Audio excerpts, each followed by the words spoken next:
RG3 against Ryan Clark. Ryan Clark goes after RG3 because RG3 has made the Fox pivot and is saying at every point, I keep it in the arena. Ryan Clark did cross the line saying he doesn't talk to black women because he's married to white women. I do believe that is a line cross. Woman. No. It's one woman. To be fair, Dan is encapsulating here. There's more to it. I believe that he's married and divorced. I may be having that wrong. That is correct, yes. man. Yes. And yes. So I do believe that I want your analysis as a legitimate journalist on. And a legitimate black woman. That as well, yes. The line between something that's talked about in the mainstream and something that's talked about in private, because RG3 versus Ryan Clark is being discussed by people. It's just not being discussed by people very well or very much on television.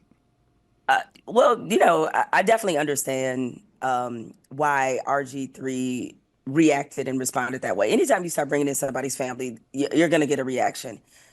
That being said, I do notice in general, a lot of times, or enough times, I won't say a lot, I don't want to put too much on it, is that RG3 is very defensive about his marriage in a way as if he's hearing whispers or he understands how it looks.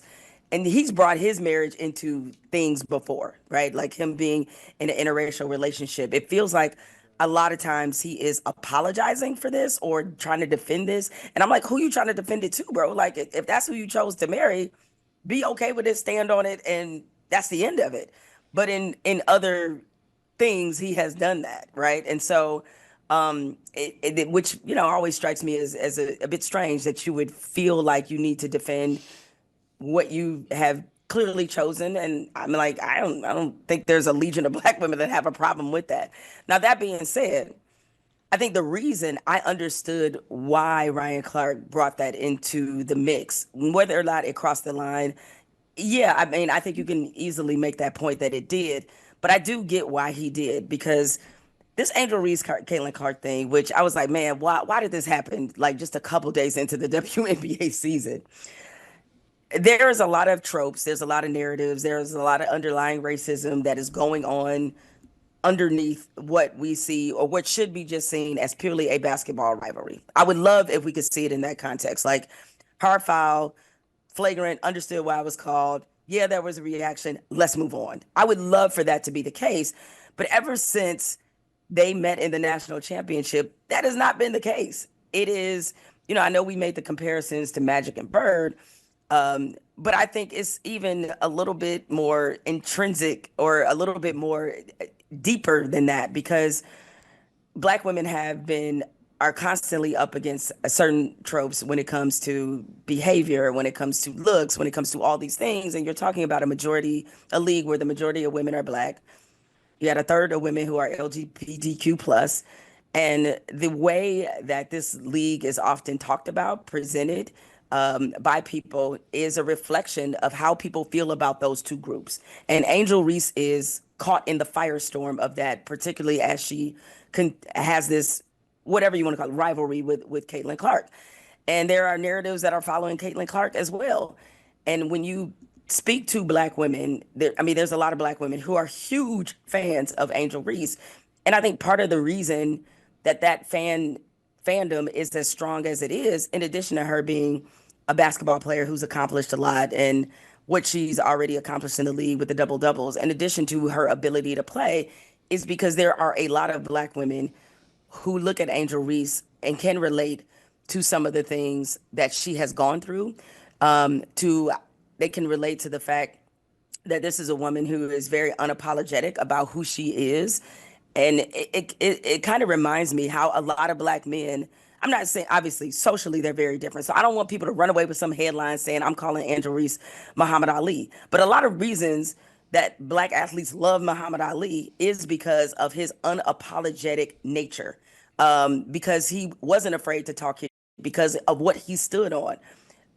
You see it with Deion Sanders. You see it with a lot. Like, there's been a long line of black athletes because of their unapologetic behavior and attitude that really resonates with a lot of Black people who want to feel that way in our space. We want to be in spaces and not have to apologize for who we are. And so a lot of Black women appreciate that.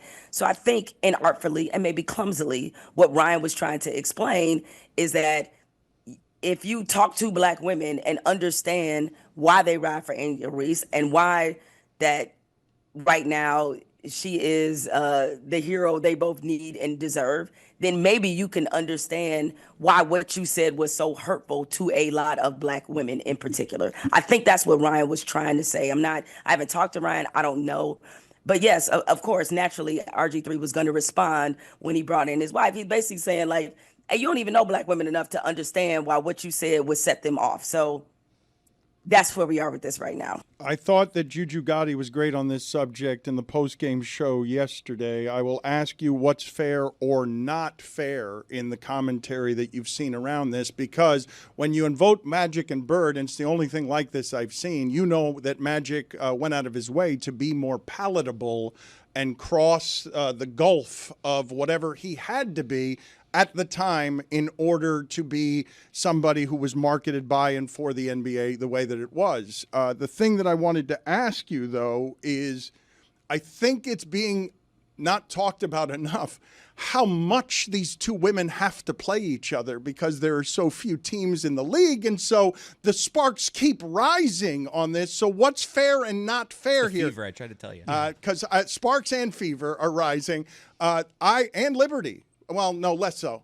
I would say that I think that we are watching something that's easier to talk about than the games because the men who are talking about it, myself included, are more informed and interested in the soap opera over here than just, the games, the regular season games. Yeah, I mean, and that's part of it. I mean, I've written about this for The Atlantic, is that suddenly because Caitlin Clark has been able to attract a lot of new fans, and because of the commentary around these two in particular, you have people who are chiming in who don't necessarily carry with them the institutional knowledge. And so when that is not the case, the drama becomes a lot sexier to just talk about this as a rival. And people love drama in sports in general. So I'm not trying to pretend as if this is some new phenomenon. Then, like, when it comes to the drama, as much as people say, hey, I just want to talk about the sports, or I just want to talk about the results, or I just want to talk about people's ability, that's not usually what creates the conversation. What creates the conversation